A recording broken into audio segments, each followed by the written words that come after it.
Oregon State, Gary Anderson, the head coach there, I've known for a while because he was in the WAC at Utah State and did a phenomenal job there, and he did a great job at Wisconsin. I really respect him and what he does. His teams are all extremely tough, and he's doing a good job of getting Oregon State going. And he is a heck of a football coach, and it's going to be a heck of a battle Saturday. So I'll take any questions at this time.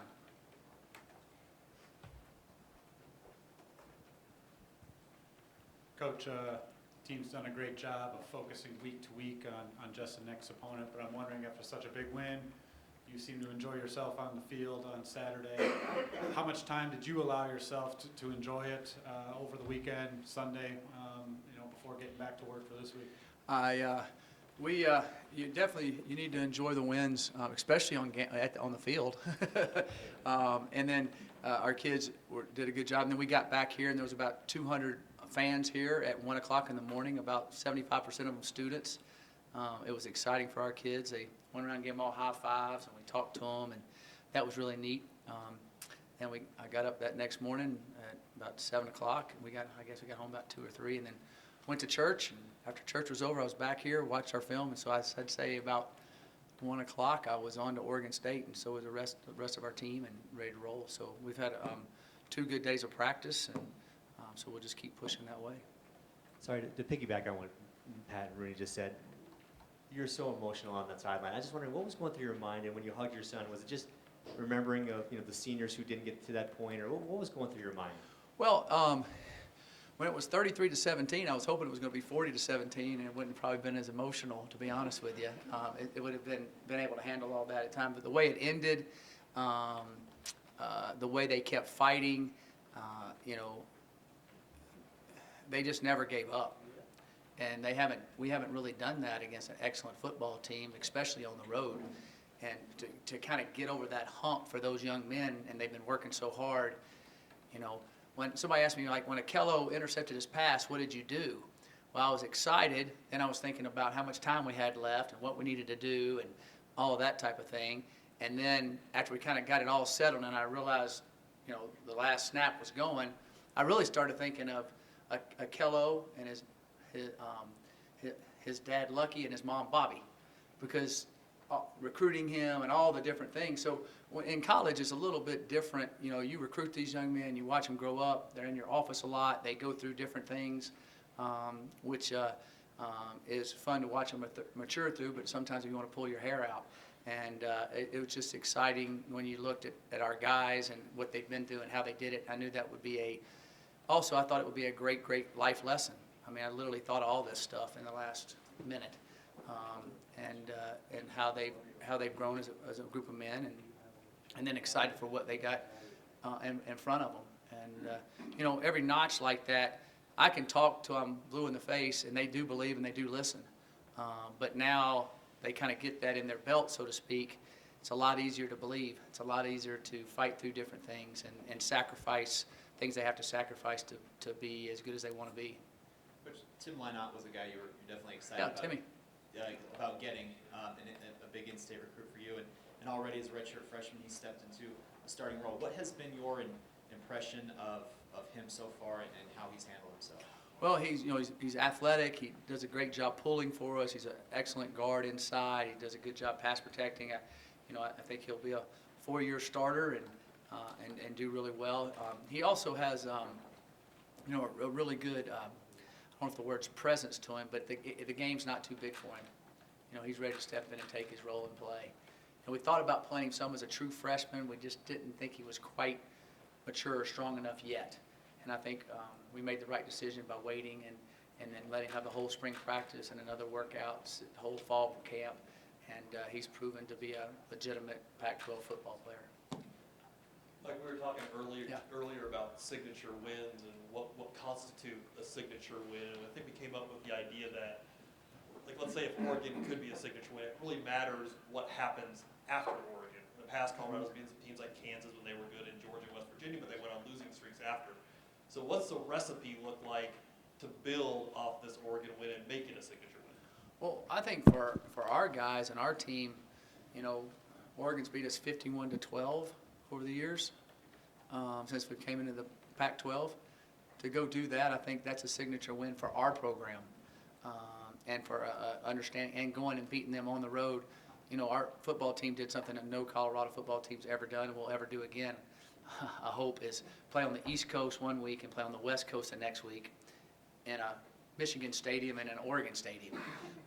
That's a tough duty to do for anybody, and for us to do that when everybody thought we had no chance in either game, and we played well in both games, just didn't only won one of them. I think shows that our guys have stepped up to believe and they can truly beat anybody. So I think in their minds and in their hearts, it is a signature statement to them. We really can stand toe-to-toe with heavyweight programs, and we need to be a heavyweight again. So we used to be a welterweight. I think we stepped up into at least being able to spar with the heavyweights.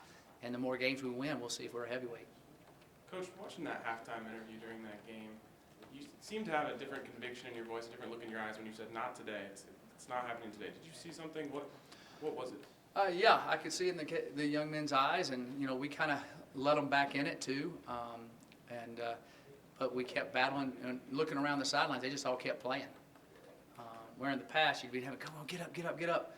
No, they just kept playing. I could just see, and I saw that at Michigan too, when it kind of unraveled, and then all of a sudden we answered the bell at the beginning of the third quarter, which I thought was pretty impressive by those young men, and then didn't finish it like we'd like, but I definitely saw it in their eyes and definitely saw it in their work ethic and their attitude and the maturity, and it wasn't like you're having to get them up in the locker room at halftime. They were ready to go again. They wanted to get back out there, and even when they caught back up and went ahead, you could see they wanted to get back out there and play, so they could feel it. Coach, after a win like that, there's a lot of momentum in the fan base, and CU hasn't had a home sellout in about 5 years. What kind of atmosphere are you expecting on Saturday afternoon against Oregon State? I don't know. I hope we always enjoy playing. I really do. Our kids always love playing in Folsom. We love the grass. We love the scenery. We love our own locker room. We love running out behind Ralphie. You know, the crowd's so tight on you. Even when there might not be a packed house, it's loud. And so I would love to see a packed house. And, you know, the more we keep being successful, the more that'll happen. And, you know, I believe it definitely will keep happening. So we want to make sure, we want to make those fans proud. There's no doubt about it. And it was, I think our players were really excited. When we turned the corner and they saw those students standing there in the morning, Sunday morning at 1 a.m., I thought they said, "Whoa, what are they?" I said, "Yeah, I told you there'd probably be some people here." So they were excited about that. So, yeah, we love playing in Folsom. We would love to play in front of a packed house, but that's also our job to keep being successful, and then it will happen. So, Cefo's your leader. Montez played great. What's your plan with those two going forward? Well, Cepho still isn't completely well right now. He did a little bit more today in practice. We'll just see how the week goes along. See how it plays out with his leg. You just talk about what you've seen from Oregon State on film. Yeah, Oregon State, you know, offensively, they can make a lot of plays. Their quarterback Garrettson's a good player. He's a good athlete. I knew about him from high school. You know, you might remember his grandfather Garrettson, who was the NBA referee. So there's a great bloodline of athletics in their family. Also, you know, Bolden, their wide receiver, number 6, can fly. He made some big plays on us last year. He's also an excellent returner. I think he's number 1 in the country right now in kickoff returns and punt returns, I guess, combined. But I think kickoff, he leads the country. And, you know, offensively, their offensive line is big. And they have a huge running back, Ryan Nall, who pretty much ran over us some parts of the game last year. So we've got to really be able to control him and tackle him better. He's a physical young man. And then defensively, they're playing a lot more man coverage. I like their secondary. They're more athletic, I think, than they were last year. I like their safeties, number 9 and number 3. Brandon Arnold and Devin Chappelle, I think they're really good players. They're big and athletic. And then number 47, I can't pronounce his last name, but I'll call his first name Bright. He's a very good pass rusher. So I've been impressed with what they did. They, you know, they had a couple of mistakes in the Boise game that kind of got them behind quick, but they kept battling. They had a chance. It should have been 31-24 with about 8 minutes to go in the fourth quarter, but they didn't get it done. So they've got a good football team. They're a much improved football team from last year when we played them.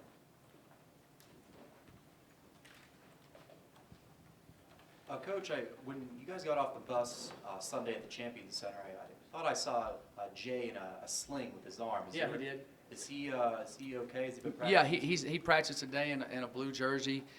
He hyperextended his elbow, so his arm is swollen and all that, but they x-rayed it and did all the things. He's going to be fine. He's just got to get all the swelling out of it, so they did that to keep him in a sling. So hopefully he'll be able to go full speed Saturday. We'll know more as the week goes along. Coach, you see a lot, obviously Stephen was a great example. Colorado State, Colin Hill is a freshman who's stepped in and done pretty well for them. It seems these days that the freshmen are a little bit more prepared, young players are a little bit more prepared to step into that role, maybe given the proliferation of passing camps and all these things that they do. Do you sense that young guys are maybe more ready to step in and shoulder that load than maybe they were in the past? I think it's the different individual or your different system. If a quarterback comes out of a system where they weren't doing a lot of reads and a lot of throws, it might be a little bit harder for them, but they might have all the talent and skills. I think every situation is different.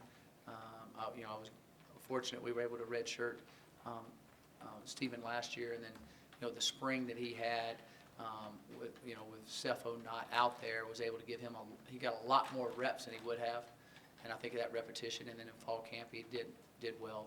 So I think that he was, I think it was the right time for Stephen to go play, and I felt like he would play well. I can't say, I'd be lying if I said I think he'd be break the record of any quarterback in the history of Colorado in his first game on the road at Oregon. But he had he did really well. Like you mentioned, Ryan Nall and what he did to you guys last year. Yeah. You guys had him wrapped up several times in the backfield, and he was able to get out of those and make some big gains. Exactly. Do you feel like just in general you guys are a better tackling team, and that Yeah, if you can get them, you'll get them down? Yeah, we're a better tackling team. I think we tackled pretty well against Oregon Saturday compared to what we have. We missed a couple. You're going to miss them. I mean, that's what they, major college football players. But we need to tackle Ryan better than we did. He's a big load. You have to tackle him a little bit different. If you hit him up high, he's so big. You've got to hit him a little bit lower and wrap him up. The key is wrapping him up. You cannot just try to knock him down. He's not going to go down easily. He runs really well, and he's faster than you think. I mean, I've watched some games from even last year too.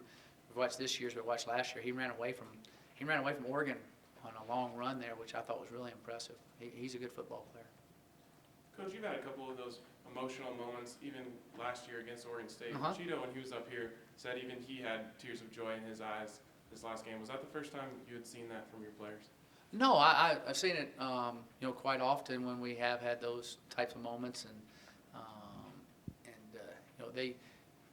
that was, I mean, when you get beat pretty good by a team, and then you've come that far. I mean, Cheeto was on the field as a freshman against them. I don't know, it was a score like 63 to, I don't know. If they took a knee, it could have been 70, I think. And so when you're out there and you're seeing them taking a knee, and you go, God, they could score 70 on us, and you're going, wow, I got to keep working, I got to keep going. And then you see that happen 3 years later. I mean, that's pretty rewarding. I think in anything you do in life, and especially when you're 18 and now 21,